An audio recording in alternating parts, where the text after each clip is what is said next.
Il n'aura suffi que de 240 secondes pour faire vaciller l'édifice diplomatique entre Paris et Tel Aviv comme jamais depuis 1967. À peine avait-il achevé son discours véritable rafale verbale, ciblant la position française au Proche-Orient que Benjamin Netanyahou, sûr de sa manœuvre, savourait l'instant. Son regard tranchant comme un scalpel s'était posé sur Sébastien Lecornu avec une satisfaction glaciale. Tout dans son attitude criait victoire, il croyait avoir réduit au silence ce jeune Premier ministre fraîchement nommé, convaincu qu'il allait se confondre en excuses exactement comme l'avaient fait tant d'autres leaders occidentaux, paralysés par le poids écrasant des accusations d'antisémitisme, brandies dès qu'Israël est mis en cause. Netanyahou, fidèle à sa tactique, misait sur le vieux levier du chantage moral, persuadé qu'aucun Européen n'oserait s'y opposer de face. Netanyahou aurait peut-être dû se méfier de cette étincelle étrange dans le regard de l'écornu. Ce calme presque inquiétant, cette posture confiante qui jurait, avec l'habituelle maladresse des responsables européens confrontés à ce genre de tempête diplomatique. Ce qui allait suivre n'était pas un simple discours, c'était un séisme qui allait secouer les plaques tectoniques du Moyen-Orient. Avec une lenteur parfaitement étudiée, Lecornu se leva, rajusta sa veste avec la nonchalance maîtrisée d'un Parisien sûr de son effet et planta son regard dans celui de son adversaire. Impassible tel un sphinx, il laissa tomber une phrase comme une lame de glace. « Monsieur Netanyahou, merci infiniment. Vous venez de livrer un exemple éclatant de ce que votre diplomatie est devenue un savant cocktail de condescendance historique et de manipulation sentimentale. » Un frisson glacial traversa la salle. Le silence se fit total, aussi dense qu'un mur de béton. Netanyahou lui vacilla, non pas physiquement, mais dans son assurance légendaire. Impassible, l'écornu déroula implacable. Voilà le schéma, une critique et hop, vous agitez la mémoire de la Shoah. On parle de vos manquements au droit international et aussitôt, vous hurlez à l'antisémitisme. Cette mécanique usée a peut-être intimidé pendant des années, mais aujourd'hui, elle ne dupe plus personne. Les regards se croisaient, stupéfaits. Dans l'hémicycle de l'ONU, jamais on n'avait vu un responsable occidental oser un tel affront frontal direct sans détour. Vous nous accusez de regarder le passé avec des œillères. Alors laissez-moi vous dérouler quelques souvenirs que vous semblez avoir effacés de votre propre chronologie. Calmement, Lecornu extirpa une chemise rigide de son porte-document, en déploya le contenu comme un chirurgien brandirait son scalpel. Résolution 242 du Conseil de sécurité 1967, retrait exigé des territoires occupés, enterrée vivante depuis plus d'un demi-siècle.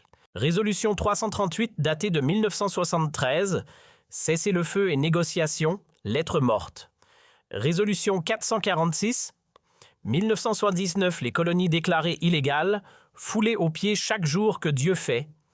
Et de conclure, regard froid ton tranchant. Vous voulez que je continue? J'ai 87 résolutions ici, toutes violées par Israël. Oui, vous avez bien entendu, 87. Netanyahou tenta une percée verbale. Peine perdue. Lecornu leva la main nette, ferme comme on coupe un micro. Ne soyez pas pressé, monsieur le Premier ministre. Je n'ai pas fini. Vous parlez de terrorisme. Très bien, allons-y. Voici les chiffres officiels, ceux de l'ONU, ceux que vous rejetez systématiquement. Depuis 2008, 580 Palestiniens tués par vos troupes, parmi eux 400 enfants.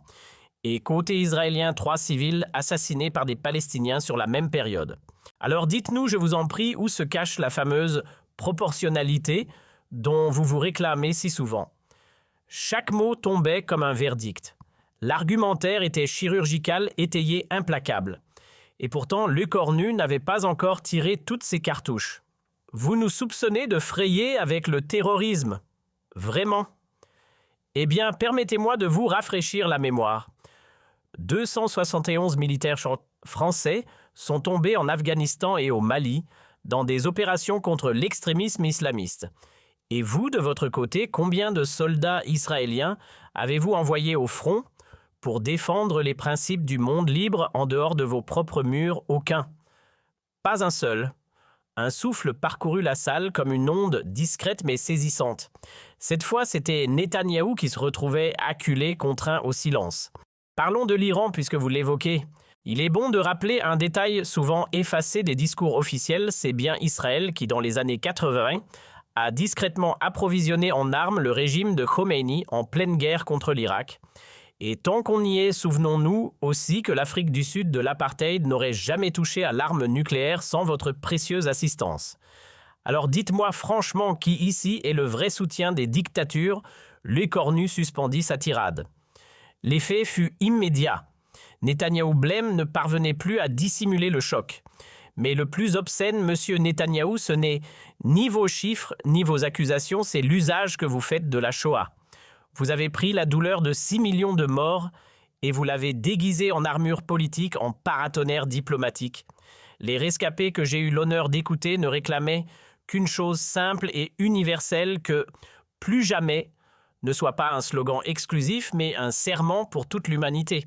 Vous vous en avez fait un laissez-passer pour l'impunité, un passe-droit sanglant. L'écornu venait de frapper au cœur du dogme israélien avec la froide exactitude d'un chirurgien. Et il n'en resta pas là. Vous prétendez nous enseigner la démocratie, parlons-en. Dans vos rangs siègent des hommes comme Itamar Ben-Gvir, condamné pour incitation à la haine raciale, dont le salon fut un temps orné du portrait d'un tueur de masse. Et que dire de votre ministre des Finances, Bezalel Smotrich, l'homme qui sans frémir a publiquement souhaité rayer de la carte une ville palestinienne entière. C'est ça votre modèle démocratique. Un gouvernement qui flirte avec l'extrême droite, violente en la présentant comme un choix légitime. Netanyahou tenta de reprendre la main, de briser le fil du discours. En vain. L'écornu coupa court, sans pitié. « Ah, vous souhaitez parler de la France de Vichy, fort bien. Alors allons jusqu'au bout de la mémoire.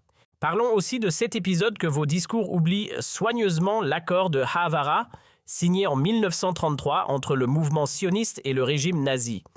Grâce à lui, des fonds juifs ont pu transiter vers la Palestine, à condition de mettre fin au boycott contre l'Allemagne hitlérienne.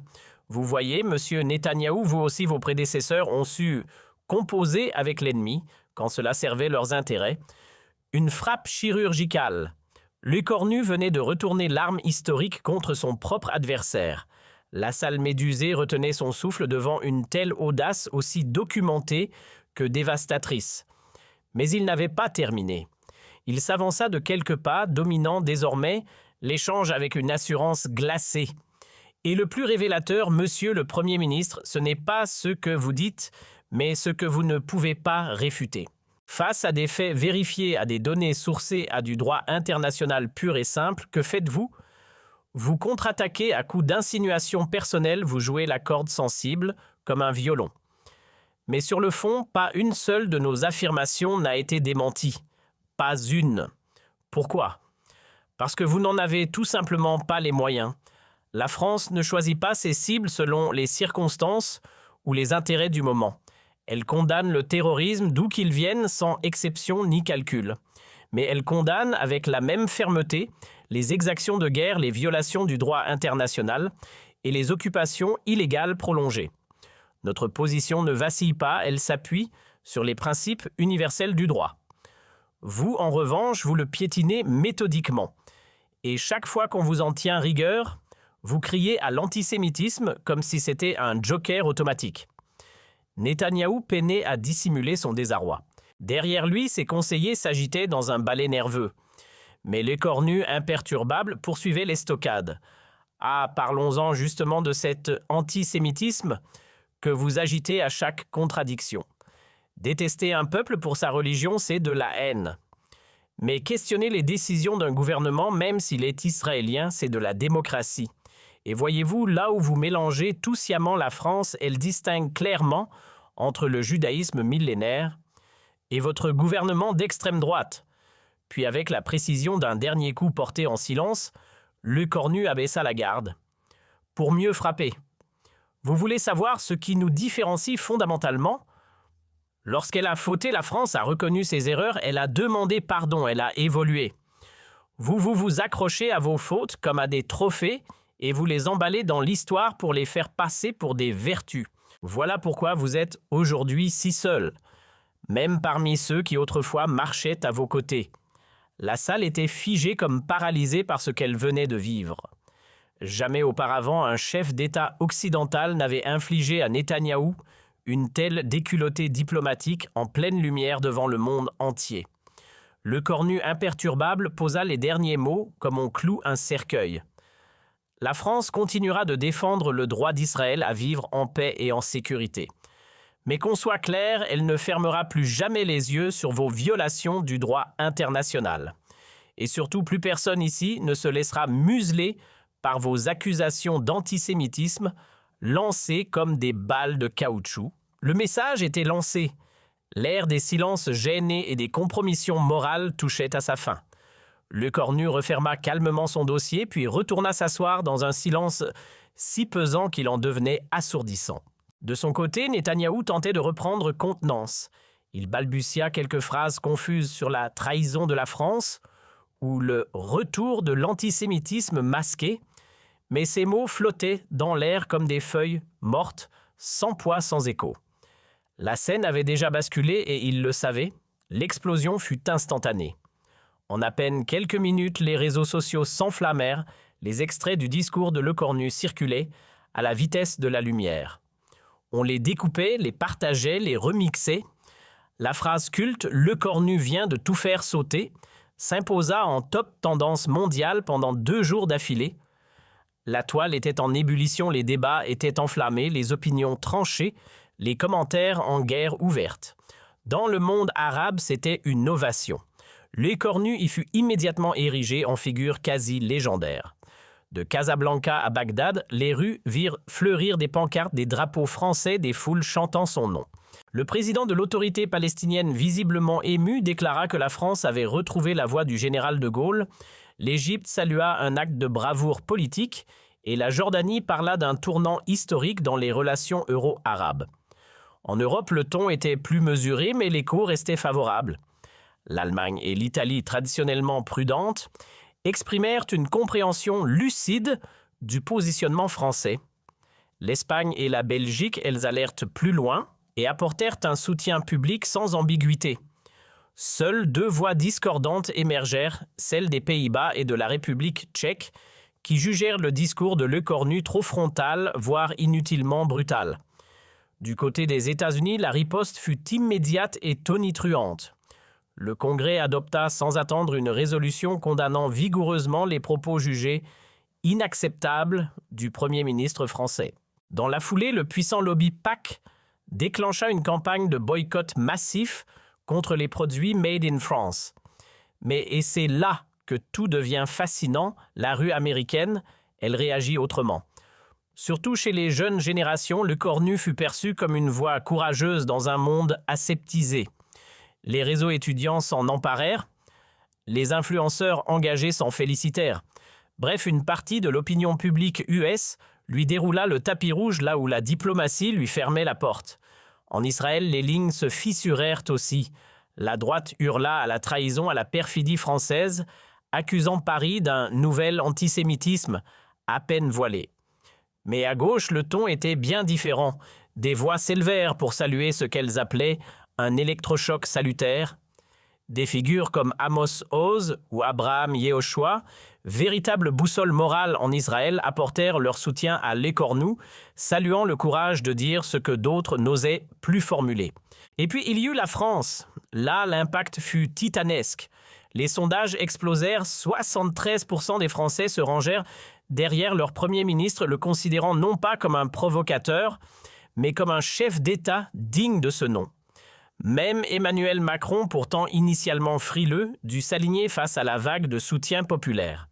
Le message était clair, la France venait de retrouver une voix, et cette voix portait loin. La presse hexagonale fut d'une rare unanimité. Des décennies qu'on n'avait pas vu ça, la France droite dans ses bottes redevenait une puissance diplomatique audible et respectée. Lecornu redonne ses lettres de noblesse à la diplomatie tricolore, titré Le Figaro. Enfin, un leader qui ne plie pas, applaudissait Libération. À gauche comme à droite, les éditos vibraient, d'un même souffle celui du retour d'une France qui ose. 3 jours plus tard, Netanyahou essayait encore d'éteindre l'incendie. Enchaînant les interviews, il minimisait, relativisait, parlait de malentendus. Mais le mal était fait. Pour la première fois de sa carrière, sa stratégie du bulldozer verbal venait de se heurter à un mur, et ce mur portait le nom de l'écornu. Le plus ironique, c'est que l'arme qu'il avait dégainée, l'intimidation publique, s'était retournée contre lui comme un boomerang. Dans les semaines qui suivirent, l'effet domino fut fulgurant à Bruxelles. L'Union européenne, portée par l'élan français, franchit un cap historique des sanctions ciblées, furent adoptées contre des figures clés du mouvement des colonies israéliennes. Certains pays rappelèrent même leurs ambassadeurs pour consultation. L'époque où l'Europe se contentait de hausser les sourcils face à Tel Aviv semblait bel et bien révolue. Affaibli, ébranlé, isolé, Netanyahou dut affronter une tempête dans ses propres rangs. Sa coalition se fissurait. Plusieurs ministres lui reprochèrent ouvertement d'avoir allumé un feu inutile avec Paris et surtout d'avoir mis en péril les relations déjà fragiles avec l'Europe. Pour la première fois, le doute s'installait dans son propre camp. Quant à l'écornu, sa stature changea de dimension du jour au lendemain. Il cessa d'être un simple chef de gouvernement français pour devenir un symbole. Les campus américains se l'arrachaient pour des conférences. Les plateaux télé internationaux se disputaient sa présence. Aux yeux du monde, il incarnait ce que beaucoup espéraient, sans oser le formuler, une nouvelle voie européenne, audacieuse, autonome et surtout assumée. 6 mois plus tard, la scène se déroulait au Caire, mais l'atmosphère avait des airs de sommet d'État. L'écornu fut accueilli avec les honneurs réservés aux chefs de nation. Le président égyptien prononça une phrase lourde de sens. La France a retrouvé sa boussole au Moyen-Orient. Et à Ramallah, ce ne sont pas des mots, mais des milliers de voix qui vibraient. « Vive la France !» criait la foule sur son passage entre drapeaux tricolores et larmes d'émotion. Mais c'est peut-être une voix inattendue, presque murmurée, qui résuma le mieux l'onde de choc provoquée par ces 4 minutes devenues légendaires. Dans un entretien discret accordé au New York Times, un ancien négociateur israélien issu du camp progressiste glissa calmement « L'écornu nous a secoués ». Il a mis fin à cette zone d'impunité diplomatique dans laquelle nous nous étions installés depuis trop longtemps. Peut-être que maintenant il ne nous reste plus d'autre choix que de changer. Ces 4 petites minutes n'avaient pas seulement déclenché une crise entre 2 États. Elles venaient de pulvériser un tabou enraciné depuis des générations, ouvrant brutalement la porte à une ère inédite au Moyen-Orient. Désormais, invoquer l'histoire pour éluder le droit ne suffirait plus. Les temps avaient changé, les larmes du passé ne pourraient-elles plus faire taire les vérités d'aujourd'hui. Et surtout, l'arme du chantage émotionnel venait de perdre son pouvoir. Ce jour-là, dans la salle feutrée mais redoutée de l'ONU, un Premier ministre français de 39 ans brisa le silence international.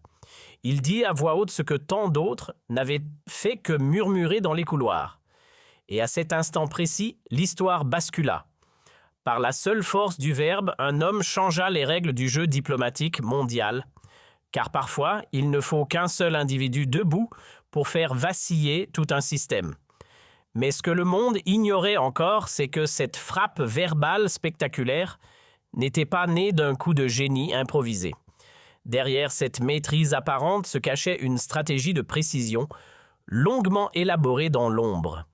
Une opération menée dans le plus grand secret par une poignée d'esprits affûtés. Et c'est là que commence une autre histoire. Bien avant que la planète ne retienne son souffle, pendant 4 minutes, un autre théâtre se jouait, bien à l'abri des caméras. Dans les entrailles feutrées de Matignon à l'écart du tumulte médiatique, l'écornu réunissait une cellule ultra confidentielle. Autour de la table, une poignée d'anciens de stratèges de diplomates chevronnés. Le tout premier à être sollicité, Denis Beauchard, ancien ambassadeur en Syrie, monument vivant de la diplomatie française au Levant. Lors de leur premier tête-à-tête, l'homme n'avait pas mâché ses mots. « Monsieur le Premier ministre, si vous envisagez de défier Netanyahou en public, alors oubliez les grands discours. Il vous faudra des munitions, du solide, du factuel. Car ce qu'il redoute par-dessus tout, c'est qu'on vienne le déstabiliser avec des vérités vérifiables. » Peu après, une autre figure rejoignit discrètement le cercle restreint Bertrand Badivois respecté de Sciences Po, fin connaisseur des dynamiques de pouvoir. À son tour, il livra sa lecture. Netanyahou ne raisonne pas en termes juridiques mais émotionnels. Il joue sur les plaies du passé comme un musicien sur son violon. Mais si vous l'obligez à rester dans l'arène du droit international, alors là, vous coupez sa musique. Dans ce commando discret d'esprit brillant, une voix s'imposa comme la garante de la rigueur légale, Marie-Françoise Bechtel, juriste de renom mondial redoutée jusque dans les cénacles de La Haye. Son mot d'ordre, intransigeance. Pas une accusation sans preuve béton, pas un chiffre lancé sans source. Il faut verrouiller chaque faille avant qu'il ne tente d'y glisser sa défense. Alors, pendant que Paris dormait, les lampes de Matignon restaient allumées. Le cornu infatigable récitait à voix basse les chiffres les plus sensibles. Il pouvait citer sans trembler les 87 résolutions onusiennes ignorer les bilans humains précis, les clauses trahies des accords internationaux. Il les connaissait comme un acteur connaît son rôle la veille de la première, et pour parachever l'arsenal juridique, un renfort discret traversa l'Atlantique le professeur William Chabas, ex-président de la commission d'enquête de l'ONU sur Gaza. Officiellement, il n'était jamais venu. Officieusement, il passa 3 jours à tester, affiner, solidifier l'argumentaire ligne par ligne. Le cornu ne voulait pas seulement frapper fort, il voulait que chaque mot soit une lame impossible à parer. Si la Shoah revient sur la table, ressortez l'accord de Havara, avait glissé Bochart avec ce flegme légendaire. Terrorisme. Vous balancez les chiffres exacts des Nations Unies. Antisémitisme. Faites la distinction entre religion et idéologie politique. Chaque punchline avait été pensé comme une manœuvre d'échec, rien n'était laissé au hasard. Mais ce qui a vraiment bluffé les diplomates du monde entier, ce n'est pas seulement la précision des arguments. C'est l'impassibilité, la discipline froide de Le Cornu face aux charges calculées de son adversaire. Netanyahou n'était pas venu pour discuter, il était venu pour provoquer. Dès les premières minutes, il avait tenté de frapper là où ça fait mal les zones sensibles de l'histoire française. La collaboration sous Vichy, le passé honteux, les non-dits, tout était jeté sur la table pour forcer une réaction viscérale. Mais le cornu imperturbable avait non seulement encaissé, il avait retourné chaque coup avec la précision chirurgicale d'un escrimeur. Et c'est précisément cette froide élégance qui transforma l'affrontement en leçon de diplomatie. Ce que le cornu et ses proches n'avaient même pas osé imaginer devint réalité leur intervention. À l'ONU provoqua un véritable séisme diplomatique. Dans les couloirs feutrés des grandes capitales, on ne parlait plus que de ça. Un nom revenait sur toutes les lèvres, l'instant, le cornu. Une rupture nette avec la vieille école, une démonstration qu'on pouvait dire non calmement, fermement, sans tomber dans l'excès ni la colère. Une posture rare, presque devenue antique, qui marqua les esprits jusque dans les bureaux les plus conservateurs. À Washington, si les communiqués officiels s'alignaient sur la ligne dure, les confidences en off disaient tout autre chose. Un haut responsable du département d'État protégé par l'anonymat résuma l'ambiance. Il a osé là où nous, ici, on n'a même plus le courage de penser. Outre-Rhin, la réaction fut plus feutrée, mais tout aussi révélatrice. L'Allemagne hypersensible, dès qu'on évoque l'Holocauste, aurait pu se crisper. Mais au contraire, Angela Merkel, d'habitude si mesurée sur ce genre de sujet, lâcha une phrase qui fit mouche. La France a le droit de défendre ses positions dans le cadre du droit international. Traduction diplomatique. Paris a joué juste et Berlin ne compte pas le lui reprocher. Mais le véritable retournement de situation se joua là où personne ne l'attendait, au sein même des communautés juives à travers le monde. Alors que Netanyahou misait sur une condamnation unanime, c'est une onde de nuances et parfois même d'approbation qui se fit entendre. Une partie influente de la diaspora exprima sa solidarité avec la posture française, saluant une parole claire mais respectueuse. Dans une tribune remarquée, publiée dans Le Point Bernard-Henri Lévy, lâcha une phrase lourde de sens. Ce que le cornu a fait, c'est redonner toute sa clarté à la frontière entre critique politique et haine raciale, une ligne que Netanyahou brouille volontairement à des fins stratégiques. Et comme si cela ne suffisait pas, certaines figures intellectuelles israéliennes prirent aussi position, et pas du côté qu'on aurait cru. L'écrivain Amos Oz, décoré pour son engagement pour la paix, n'y alla pas par 4 chemins. Netanyahou a provoqué, il a été servi. Quant à l'historien Zeev Sternel, habitué aux joutes idéologiques, Il appuya là où ça fait mal. Le cornu a exprimé tout haut ce que beaucoup d'Israéliens se contentent de murmurer. Ce qui ressemblait à une controverse diplomatique devint alors un révélateur d'un malaise plus profond. Netanyahou, acculé, vit sa vieille stratégie d'amalgame se retourner contre lui. Cette fois, son arme favorite, l'accusation d'antisémitisme, ne prit pas. Pire encore, elle le fit apparaître aux yeux du monde comme un chef dépassé, enfermé dans un discours qui n'imprime plus. Ce face-à-face n'a pas seulement secoué les esprits, il a réécrit les règles du jeu. L'impact géopolitique lui s'inscrivit dans la durée. En décembre 2025, porté par l'élan français, l'Union européenne adopta un paquet de sanctions ciblées contre les implantations israéliennes. Effet historique, les 27 parlèrent d'une seule et même voix sur la question israélo-palestinienne. Même Berlin, d'habitude si frileux sur ce sujet, laissa passer les mesures proposées par Paris sans lever le petit doigt. Un basculement discret mais décisif. Mais le véritable tremblement de terre eut lieu quelques semaines plus tard à New York. Au Conseil de sécurité des Nations Unies, la France déposa un texte condamnant explicitement la politique d'expansion des colonies. Et la surprise, non seulement le texte recueillit des appuis inattendus, mais les États-Unis eux-mêmes, d'ordinaire, toujours prêts à sortir le veto en cas de critique d'Israël, décidèrent de s'abstenir. Pas de blocage, pas de coup de théâtre. Juste un silence lourd de sens. Un geste presque impensable un trimestre plus tôt, mais qui suffit à envoyer un message clair, un changement de cap s'amorce au Moyen-Orient. Dans le monde arabe, c'est comme si une digue avait cédé. Le cornu, en l'espace de quelques semaines, devint le visage inattendu d'un Occident qui, pour une fois, regardait la Palestine autrement qu'à travers les filtres de la diplomatie frileuse. Quand il posa le pied au Caire, en janvier 2026, le protocole s'aligna sur celui d'une visite présidentielle. Le président Sisi, habituellement avare de déclarations symboliques, salua le retour d'une France fidèle à sa vocation historique dans la région. Et à Ramallah, c'était presque un couronnement. Mahmoud Abbas, ému comme rarement, lui offrit un accueil d'exception, le présentant comme un allié sincère du peuple palestinien à une époque où il se compte sur les doigts d'une main. Mais peut-être que le vrai séisme n'eut pas lieu dans les chancelleries, mais sur les campus. À Cambridge, comme à Heidelberg, à la Sorbonne, comme à Bologne, les amphis se remplissaient pour débattre de ce qu'on appelait désormais le phénomène le cornu. Pour toute une génération de jeunes Européens, il était l'incarnation d'une nouvelle audace, celle d'une Europe capable de tenir tête, de défendre ses principes et surtout de le faire sans s'excuser. Le phénomène prit une telle ampleur que Netflix ne tarda pas à s'en emparer. Résultat, un documentaire événement intitulé « 4 minutes pour bouleverser le monde », disséquant seconde par seconde ce duel oratoire devenu légendaire. Avec plus de 50 millions de vues à travers la planète, le film transforma définitivement l'image de Le Cornu non plus simple Premier ministre, mais porte-étendard d'une justice internationale trop longtemps mise sous silence. Pendant ce temps, dans les coulisses du pouvoir israélien, c'était branle-bas de combat.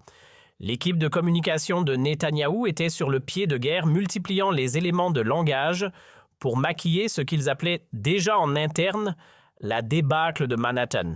Mais impossible de contenir l'incendie, la scène d'un Netanyahou cloué au silence par un dirigeant français s'était propagée comme une traînée de poudre jusqu'aux 4 coins du globe. Et plus il tentait de rallumer la mèche en relançant le débat, plus il s'enfonçait. Ses interventions ultérieures censées reprendre la main sonnaient faux, voire pathétiques. Même la presse israélienne, pourtant souvent indulgente, n'y allait pas de main morte. Haaretz, bastion de la gauche, titrait sèchement « Netanyahou piégé par sa propre suffisance ». Et même Yediot Aharonot, proche du pouvoir, lâchait une claque diplomatique qui affaiblit Israël à l'international. Le séisme provoqué par cette gifle diplomatique secoua jusqu'aux fondations du gouvernement israélien. Dans la majorité, plusieurs voix commencèrent à grincer. Des membres de la coalition d'ordinaire fidèles à Netanyahou murmurèrent tout haut ce que beaucoup pensaient, tout bas, et si le roi était nu, Benny Gantz, leader du centre, enfonça le clou par ses provocations à répétition. Netanyahou a transformé Israël en paria diplomatique. Même chez les siens au sein du Likoud, certains se demandaient s'il n'était pas temps de changer de capitaine. De l'autre côté de la Méditerranée, l'onde de choc prenait des allures d'ouragan politique. Macron, d'abord discret, presque gêné, fut contraint de sortir de sa réserve. Face à la cote de popularité flamboyante de son Premier ministre, 78% d'opinion favorable sur un sujet aussi explosif que la politique étrangère, il n'avait plus le choix soutien public sans ambiguïté. Et comme un effet domino, l'opposition française, toute chapelle confondue, s'aligna à contre-cœur. Marine Le Pen y vit enfin une France qui ne baissait plus les yeux. Mélenchon, fidèle à son style, salua « une parole juste dans un silence diplomatique trop long ». Même Valérie Pécresse, pourtant peu généreuse en compliments, dut admettre que Lecornu venait de redonner du panache à la voix de la France à l'international. Ce rare consensus national, presque miraculeux dans une France si souvent divisée, donna à Paris un poids inédit sur la scène mondiale. En l'espace de quelques semaines, Lecornu était passé du statut de chef de gouvernement à celui de voix de tout un continent. Sur cette question brûlante de politique internationale, il ne parlait plus seulement pour la France, mais pour une Europe en quête d'unité. Berlin et Rome, longtemps prudents, commencèrent à marcher dans les pas de Paris. Un bloc européen se formait décidé à ne plus plier ni devant les injonctions de Tel Aviv, ni face à la pression de Washington. Et 6 mois plus tard, sur les rives ensoleillées de l'Italie lors du sommet du G7, la métamorphose était achevée. Lecornu n'était plus simplement écouté, il était devenu central. Même Joe Biden, qui quelques mois plus tôt condamnait avec fermeté ses propos, dut admettre du bout des lèvres que la France avait toute légitimité à défendre sa lecture du droit international. Un basculement discret mais profond dans l'équilibre transatlantique. Et ce fameux effet Lecornu ne s'arrêta pas à la question israélo-palestinienne. C'était une onde de choc politique qui traversa l'Europe. Inspirée par cette fermeté nouvelle, d'autres chefs d'État relevèrent la tête. À Madrid, le Premier ministre espagnol haussa le ton face à Rabat sur le Sahara occidental. À Vienne, le chancelier autrichien dénonça publiquement les abus d'Ankara en matière de droits humains. L'Europe semblait enfin avoir retrouvé le timbre clair de sa voix. Ce réveil européen aussi inattendu que décisif fit froncer bien des sourcils à Washington. Le département d'État s'empressa d'enchaîner les coups de fil et les réunions en cascade avec les capitales européennes, espérant préserver l'illusion d'une unité transatlantique sans faille. Mais le ver était déjà dans le fruit. L'Europe avait entrevu l'impensable qu'on pouvait s'opposer à la ligne américaine, et que le ciel ne tombait pas. 12 mois plus tard, à New York, dans l'hémicycle de l'ONU, transformé en théâtre des grands équilibres mondiaux, le face-à-face eut lieu à nouveau. Mais cette fois, les rôles s'étaient inversés. Netanyahou, jadis figure dominante, s'effaçait dans les couloirs, évitant soigneusement le regard d'un Lecornu devenu incontournable. Les caméras immortalisèrent ce déséquilibre, d'un côté un leader affaibli, de l'autre une étoile montante du jeu diplomatique mondial. Ce que l'histoire retiendra de ces 4 minutes devenues légendaires, ce n'est pas seulement un bouleversement dans le dossier israélo-palestinien. C'est l'émergence d'une Europe qui s'affirme, qui ose, qui refuse de plier. Lecornu aura démontré qu'en politique internationale, la force ne réside pas toujours dans les armes ou les alliances, mais dans le courage de dire non, le calme de celui qui s'est préparé et la puissance tranquille de la vérité. Le Washington Post, dans un éditorial qui fit le tour du monde, résuma la scène avec une phrase tranchante comme un verdict. Il n'aura fallu que 4 minutes à un jeune Premier ministre français pour briser un silence que des années de diplomatie n'avaient jamais osé effleurer, celui entourant les violations israéliennes du droit international.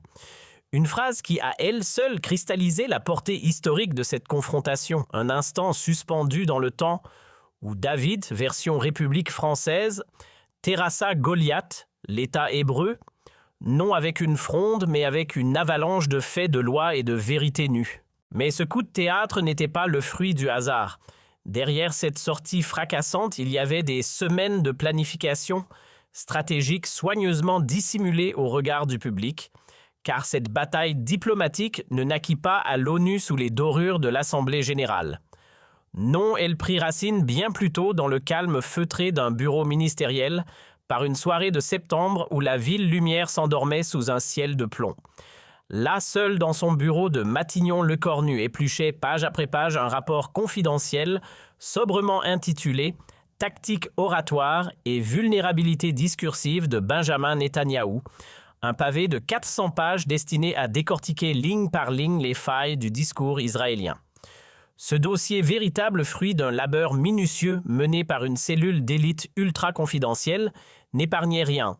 Chaque discours public, chaque phrase distillée dans les médias, chaque posture en tribune de Netanyahou y était disséquée comme un spécimen de laboratoire. Rien n'avait été laissé au hasard, stratégie d'appel à l'émotion collective, instrumentalisation, du passé tragique rhétorique, du renversement victimisation calculée. Tout était mis à nu classé puis méthodiquement démonté. Aux commandes de cette opération chirurgicale de décryptage, Denis Beuchard. Ancien ambassadeur à Damas, figure tutélaire de la diplomatie française dans le monde arabe, une encyclopédie vivante du Moyen-Orient. À 78 ans, silhouette droite, chevelure d'argent et œil affûté, il incarnait l'expérience à l'état pur. Sa mission armèrent l'écornu de connaissances pour neutraliser les armes sémantiques de son adversaire. Lors de leur première entrevue dans la pénombre d'un salon discret à Matignon, il avait lâché d'un ton calme, mais sans appel. « Netanyahou est un illusionniste. Il manipule avec brio. Mais sa magie s'évanouit dès qu'on lui oppose des faits incontestables, des données précises, des chiffres qui claquent. C'est là que son discours se fissure. » La Dream Team rassemblée autour de Lecornu avait tout d'un cabinet de guerre diplomatique. Au cœur du dispositif, Bertrand Badi, maître, à penser de Sciences Po, stratège des rapports de force mondiaux, penseur redouté des chancelleries. Sa mission cartographier la psychologie argumentative de Netanyahou, et son verdict fut sans détour: ce type ne débat pas, il dramatise, il moralise pour esquiver, il vous pousse dans le piège de l'émotion pour mieux diaboliser la critique. Si vous tombez dans l'affect, vous êtes cuit. Mais si vous restez ancré dans la lettre du droit froid chirurgical, alors il se désarme tout seul. À ses côtés, Marie-Françoise Bechtel, ex-députée brillante, juriste au pedigree international, véritable gardienne du détail juridique. Pour elle, l'imprécision était l'ennemi mortel. Ce que vous avancerez devra être à l'épreuve des bombes, répétait-elle inlassablement. Chaque statistique blindée, chaque article de loi cité avec exactitude. Pas un centimètre de marge d'erreur. Il ne faut lui offrir aucun angle d'attaque. C'était du droit, façon commando. Pendant des semaines, Leïla Daclé avait plongé tête baissée dans des montagnes de rapports ignorés du grand public, résolutions de l'ONU, archives d'ONG, récits bruts d'observateurs sur le terrain. Chercheuse au CNRS et voix incontournable des études sur le monde arabe, elle apportait bien plus qu'un éclairage, une mémoire vivante. Son avertissement fut limpide. Il dégainera la Shoah comme un réflexe conditionné. C'est son bouclier émotionnel dès qu'il est acculé. Mais il y a une faille dans sa cuirasse, l'histoire. Et si vous voulez le désarçonner, parlez-lui de l'accord Ahava-Ra. Ce passage embarrassant qu'il préférerait rayer des manuels. Matignon chaque soir devenait le théâtre d'un conseil de l'ombre. Dans ses entrailles, à l'abri des regards, l'élite des cerveaux français rejouait les grandes passes d'armes de Netanyahou. Il scrutait ses mimiques, ses silences, ses sautes d'humeur dès qu'on appuyait là où ça fait mal.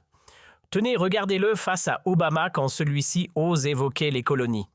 Beuchard stoppe la vidéo sur un plan figé. Là, il vacille. Il ne supporte pas le miroir de ses contradictions. Et c'est à ce moment-là qu'il devient vulnérable. L'équipe n'en était pas restée aux chiffres, elle avait aussi disséqué les ressorts intimes du personnage. Pour cela, Lecornu avait fait appel à Gilles Kepel, sommité en islamologie, fin connaisseur des tensions du Moyen-Orient. Son diagnostic était tranchant. Toute la stratégie de Netanyahou repose sur la peur. Il s'en nourrit et la propage crainte des Arabes pour rassurer son électorat hantise de l'antisémitisme pour faire taire l'Occident. Mais le problème avec la peur, c'est qu'un jour, elle finit par changer de camp. Ce qui frappait le plus dans cette opération de l'ombre, c'était la rigueur maniaque avec laquelle tout avait été pensé. Lecornu n'avait rien laissé au hasard. Il avait ancré dans sa mémoire une avalanche de données, 87 résolutions de l'ONU, bafouées par Israël, plus de 400 enfants palestiniens tués depuis 2008, 234 colonies illégales implantées en Cisjordanie, 48 000 habitations rasées. Pas un seul chiffre sans source, pas une donnée qui n'était vérifiée, croisée, validée. Un soir, au détour d'une réunion à huis clos, il avait posé les mots qui allaient guider toute la suite. « Ce que je veux, ce n'est pas une passe d'armes politiques de plus. Ce que je vise, c'est un électrochoc historique. Un moment où le mensonge recule et où la vérité s'impose. » Le pari était immense, l'équipe le savait. Mais dans la pièce, personne ne doutait que l'instant était venu. Le plan était simple, presque machiavélique, laisser Netanyahou dérouler son numéro, s'enfoncer dans son propre théâtre moral et le désarmer à coups de vérité impossible à contourner. Béchar l'avait prévenu avec un sourire en coin.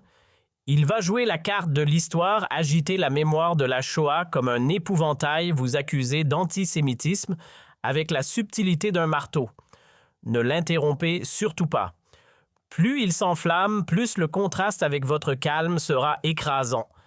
Pour parfaire cette mise en scène diplomatique, le cornu avait transformé son cabinet en salle de théâtre.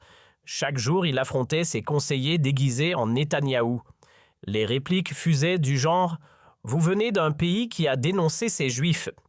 Quelle leçon voulez-vous nous faire, vous héritiers de Vichy ?» Impassible. Le cornu répondait avec une précision chirurgicale.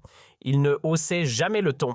Il apprenait à laisser l'autre se noyer dans l'excès pendant qu'il restait sur le rivage du droit. Et puisqu'une joute oratoire se joue aussi avec le corps, un coach en communication l'avait entraîné comme un athlète respiration basse regard, ancré geste économisé. Sur le plateau mondial que sont les Nations Unies, tout compte le silence, l'intonation même, la façon dont vous clignez des yeux. Vous devez être le miroir inversé de sa fébrilité. L'objectif, que face à la fureur de l'un, le monde voit la maîtrise de l'autre. 3 jours avant de fouler le sol américain, Matignon s'était mué en théâtre diplomatique grandeur nature, la salle des fêtes réaménagée dans le moindre détail pour ressembler trait pour trait à l'Assemblée générale des Nations unies, accueillait la dernière répétition d'un discours qui allait faire trembler le monde. Cette fois, Béchar lui-même endossa le rôle de Netanyahou. Tics nerveux, haussement de sourcils, rictus contrôlé, il avait tout étudié. Monsieur le cornu, en soutenant les criminels du Hamas, la France montre son vrai visage, celui d'un antisémitisme qui ne dit pas son nom. Beugla-t-il mimant à la perfection l'indignation fabriquée de Tel Aviv. Le cornu glacial, comme un procureur, répondit d'un ton d'acier « Monsieur l'ambassadeur, votre empressement à diaboliser plutôt qu'à débattre est la meilleure preuve de l'indigence de vos arguments. » Un silence s'installa. Béchar hocha la tête, satisfait. Le cornu était prêt. Plus qu'un discours, il s'apprêtait à livrer un duel historique. Puis, le moment venu, le départ vers New York se fit sans fanfare ni journaliste. À bord de l'avion présidentiel, le cornu relisait méthodiquement ses fiches, chaque phrase étant calibrée comme une lame. Son entourage concentré peaufinait la moindre virgule. « Rappelez-vous bien, lui souffla Bechtel. Chaque intonation, chaque mot sera disséqué, utilisé, déformé. Votre meilleure arme, l'exactitude. » À New York, la tension flottait dans l'air comme avant un orage.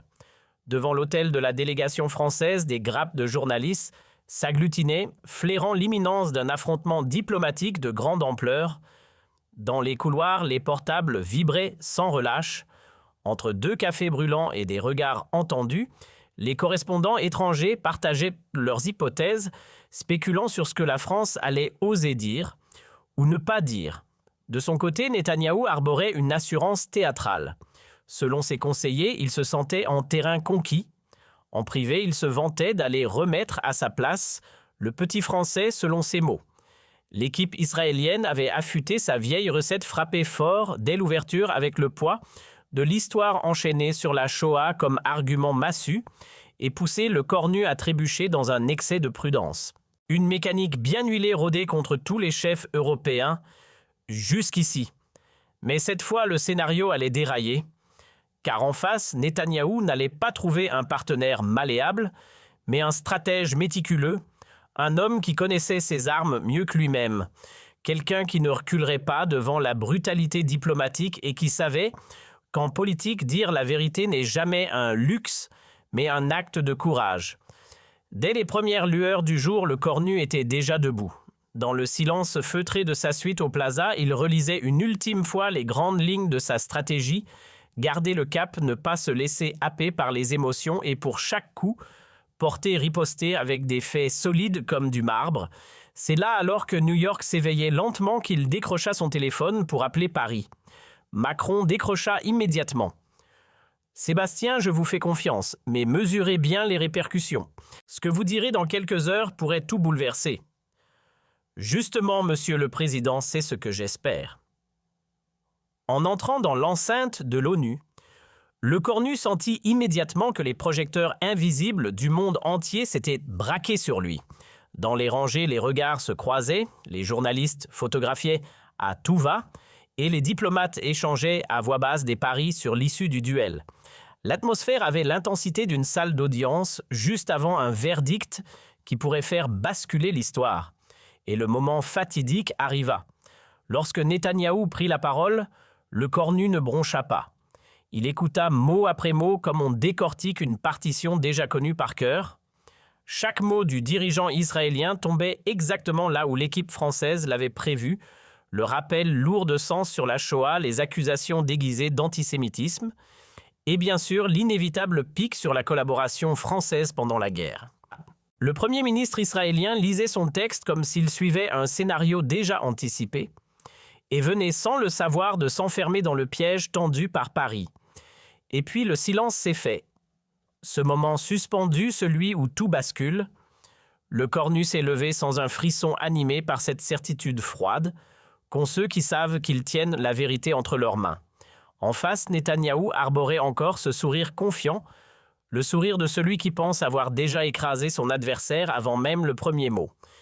Il ignorait alors que chaque phrase que s'apprêtait à prononcer son opposant était l'aboutissement d'une mécanique implacable, huilée par des mois de préparation et des nuits entières de stratégie millimétrée. Ce qui se jouait là n'avait rien d'un échange spontané. C'était du ciselage diplomatique de haut vol, une partition écrite à plusieurs mains par des esprits brillants au service d'une conviction inébranlable. Lorsque le cornu s'est mis à égrener une à une les résolutions bafouées de l'ONU, le masque de Netanyahou s'est fendu d'un éclat de stupeur. Il venait de comprendre qu'il avait été méthodiquement conduit dans une impasse. Mais le piège s'était déjà refermé, le compte à rebours était enclenché, et plus personne ne pouvait arrêter la chute. Ses interruptions maladroites, ses objections rageuses, loin de lui venir en aide, l'enfonçaient un peu plus. Il paraissait dépassé, à court d'arguments, comme un général battu sur son propre champ de bataille. Ce qui ne devait être qu'un discours parmi d'autres devint un séisme diplomatique. En quelques heures à peine, les propos de Le Cornu firent le tour de la planète. Sur X, TikTok, Instagram, les extraits vidéo s'enchaînaient à la vitesse de la lumière. Les hashtags #LeCornuNetanyahou et #TruthToNetanyahou explosèrent. Même les plus optimistes dans l'équipe française n'auraient pu rêver d'un tel écho. C'était devenu viral. Les réseaux sociaux s'embrasaient comme une traînée de poudre, extraits, partagés, analyses enflammées, débats passionnés. Du feed Instagram au thread de X ex-Twitter, tout le monde y allait de son commentaire.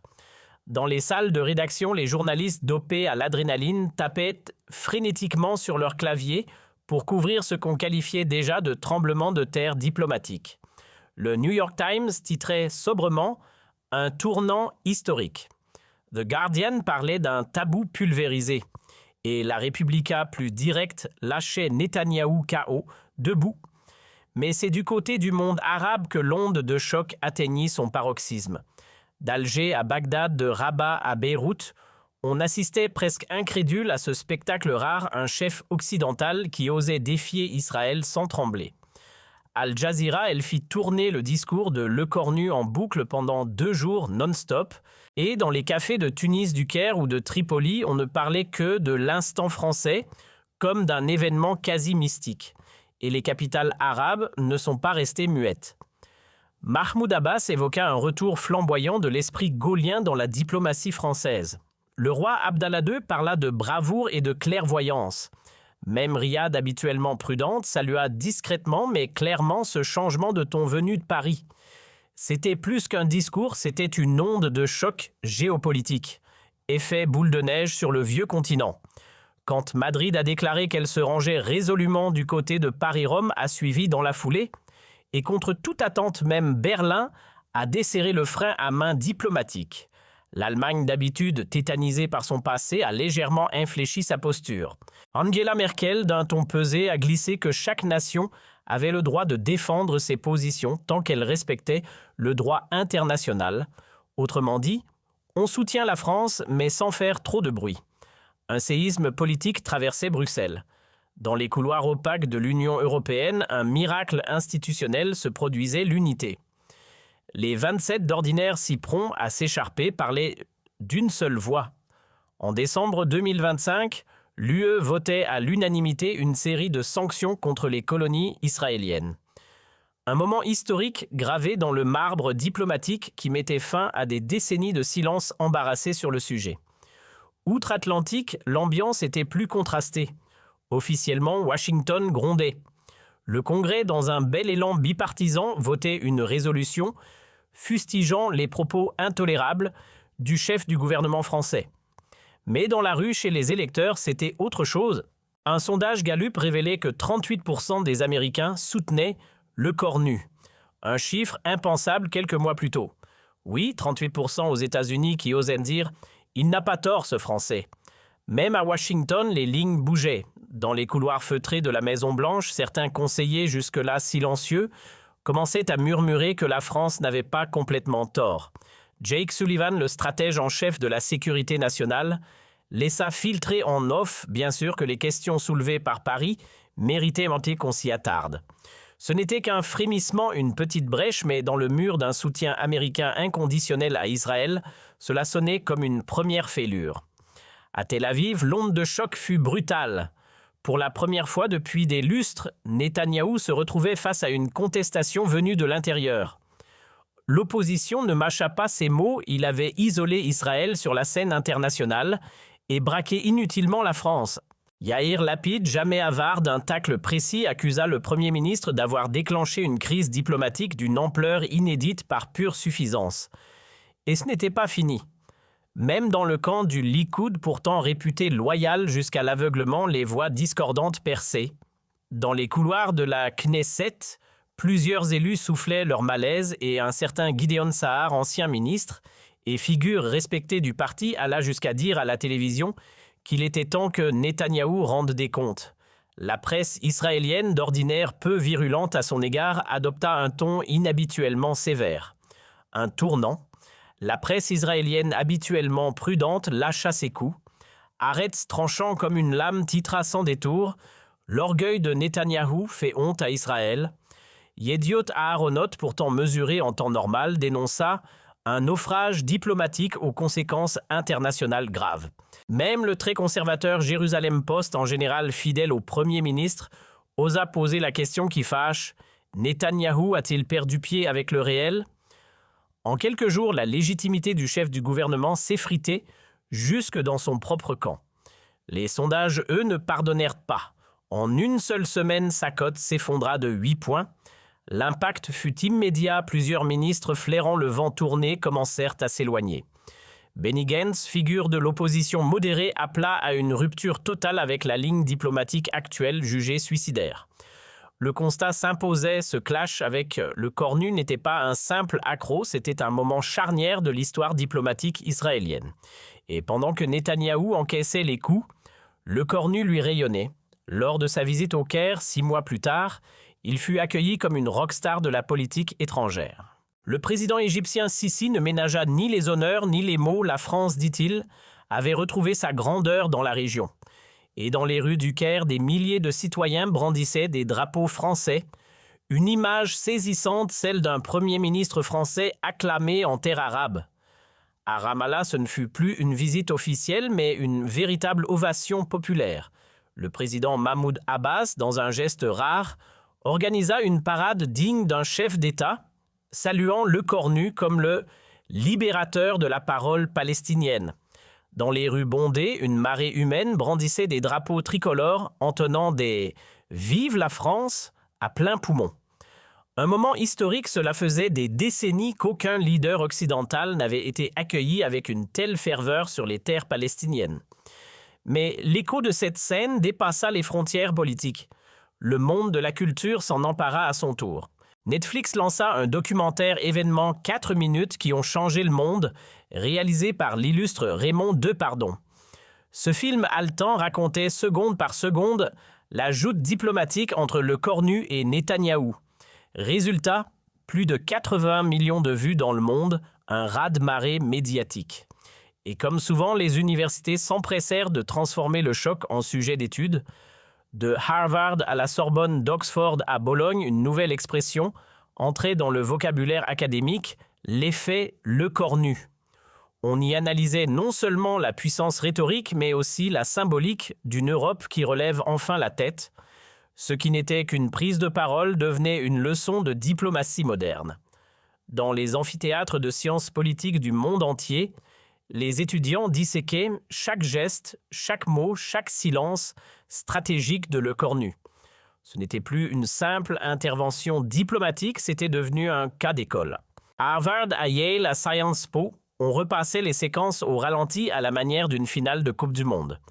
Le professeur Joseph Nye, figure emblématique de la Kennedy School, fit même trembler les colonnes de Foreign Affairs. Dans un article devenu viral, il écrivait « Ce qu'a accompli Le Cornu prouve que la vérité, quand elle est portée avec rigueur et méthode, peut rivaliser avec n'importe quelle puissance armée. C'est là l'essence même du soft power. » Résultat, l'article fut traduit dans une quinzaine de langues et s'imposa comme une référence incontournable dans les cercles diplomatiques et universitaires. Une masterclass à ciel ouvert offerte au monde depuis une tribune onusienne.